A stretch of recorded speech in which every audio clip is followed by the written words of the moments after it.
That outlawed poison, I felt so sophisticated drinking with the older boys that first night I was inducted into that official, back then so cool, high school, seductive world of wonder and legend to my 14-year-old mind. In moments when I still smell that strawberries and cream Suave brand shampoo that I had been in love with that time, that I washed my hair with as I cried the morning after. Silently, of course. My mother was downstairs. I could never let her know that her baby girl had played with fire and got burned.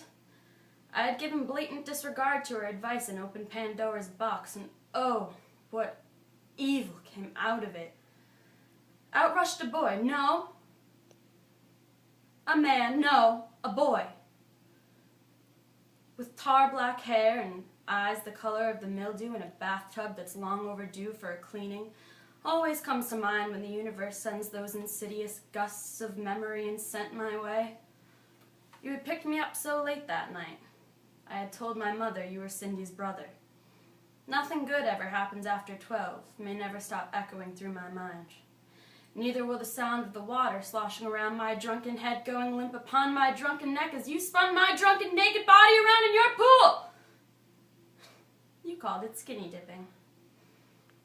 And I can still remember that skirt I wore and how it has always come back to haunt me since. Short, distressed denim skirts were the style back then. I believe mine's from American Eagle. I wanted to look like the older girls I saw myself competing with. Of course, it was not their fault I wore that skirt to look like them.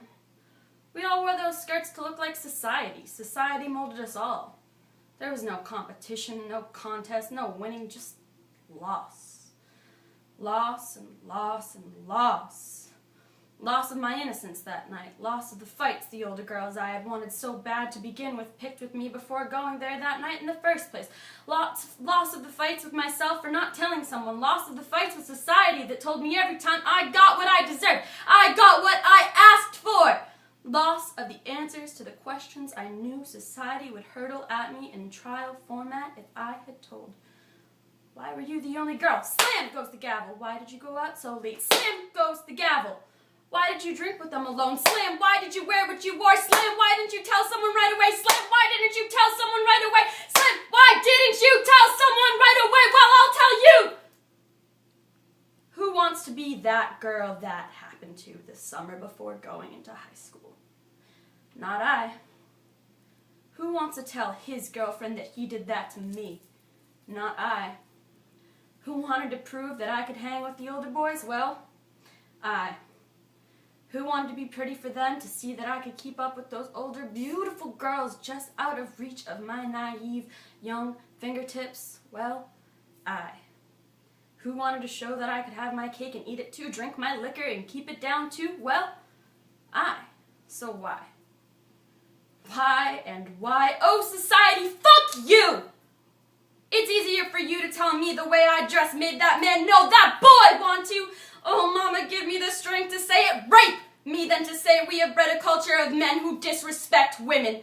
It is easier for you to say I put myself into that situation, for you to admit that you, society, put that schema in my young teen head that I longed and worked so unabatedly to fill. It is easier for you to say it was my fault for not telling than to admit that your great societal gun was held to my head, fully loaded, ready to pull that trigger on it and knock me down just as he did.